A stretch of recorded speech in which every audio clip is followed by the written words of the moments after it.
Ulysses. Author, James Joyce. James Joyce's Ulysses is a modernist novel first published in 1922, renowned for its stream of consciousness technique, rich symbolism, and complex narrative style.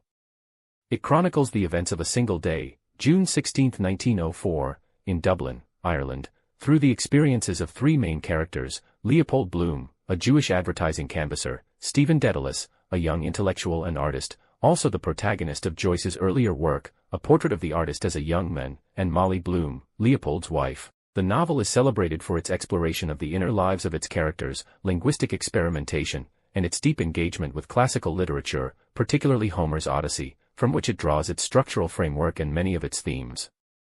Plot overview. The novel is divided into 18 episodes, each paralleling an episode from Homer's Odyssey. While Ulysses does not strictly follow the events of the epic, it provides a modern reworking of the themes and characters from the ancient text, with Leopold Bloom as a modern-day Odysseus, Stephen Dedalus as Telemachus, and Molly Bloom as Penelope.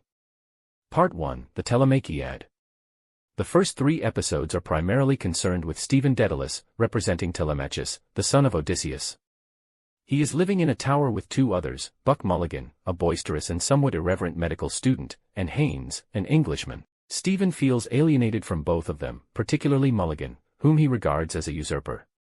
The first episode introduces many of the novel's major themes, including identity, exile, and the search for meaning. Stephen is haunted by the recent death of his mother, and his guilt over refusing to pray at her deathbed. He spends much of the day avoiding the places and people that remind him of his grief, while grappling with philosophical questions about art, religion, and his role as a young artist in Dublin. In the second episode, Stephen goes to a local school where he works as a teacher. His interactions with the headmaster, Mr. Deasy, reveal his dissatisfaction with his job and his deep sense of isolation. The third episode follows Stephen as he walks along the beach, contemplating his place in the world and grappling with abstract ideas about time, consciousness, and existence. Part 2, The Odyssey. The next 12 episodes focus on Leopold Bloom, the novel's central character, as he moves through Dublin during the course of the day. Bloom, representing Odysseus, is an ordinary man, but his thoughts and experiences are rich with emotional depth. His day begins with making breakfast for his wife, Molly, who remains in bed. Bloom knows that Molly is planning to meet her lover, Blazes Boylan, later in the day, and he is consumed with thoughts of jealousy, sexual insecurity, and his own inadequacies as a husband. Bloom's journey through the city is marked by encounters with various people and places, each of which reflects his inner thoughts and feelings. He attends a funeral, where he meditates on death, loss, and the meaning of life. He visits a maternity hospital, where he reflects on birth and the cycle of life. He also encounters Stephen Dedalus later in the day, and the two form a connection, with Bloom offering Stephen paternal guidance, echoing the relationship between Odysseus and Telemachus. Throughout these episodes, the narrative style shifts dramatically. Joyce employs a wide range of techniques, including interior monologue, parody, and linguistic experimentation, to capture the complexity of human thought and experience. Some episodes are written in a straightforward, realistic style, while others are highly stylized and fragmented, reflecting the fluidity and unpredictability of consciousness. Part 3, The Nostos. The final 3 episodes of the novel focus on the return of Bloom to his home and his reunion with Molly, paralleling Odysseus' return to Ithaca. Bloom brings Stephen back to his house, offering him shelter for the night, though Stephen declines to stay. In the Eumaeus episode, the two men have a lengthy conversation in a cabman's shelter, where they discuss various topics, including politics, religion, and their respective lives.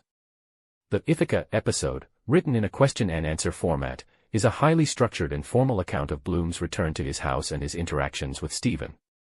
This episode contrasts with the earlier, more chaotic episodes, providing a sense of resolution and order. Bloom and Stephen part ways, and Bloom prepares for bed, reflecting on the events of the day and his feelings about his marriage and his identity. The final episode, Penelope, is Molly Bloom's famous soliloquy, one of the most celebrated passages in the novel. In this episode, Molly lies in bed, thinking about her affair with Boylan, her past lovers, her marriage to Bloom, and her own desires and experiences. Her thoughts flow freely, without punctuation or structure, creating a powerful and intimate portrayal of a woman's inner life. The episode ends on a positive note, with Molly remembering Bloom's marriage proposal and her affirmative response, yes, suggesting a sense of continuity and hope for their relationship. Themes. Ulysses is rich with themes that explore the human condition, identity, and the nature of reality. The search for identity, both Stephen and Bloom are on personal journeys of self-discovery. Stephen is searching for his artistic and intellectual identity, while Bloom is grappling with his sense of self in relation to his role as a husband, father, and man in society. Alienation and exile. Stephen feels alienated from the people around him, particularly his family and friends, and he struggles with feelings of guilt and isolation.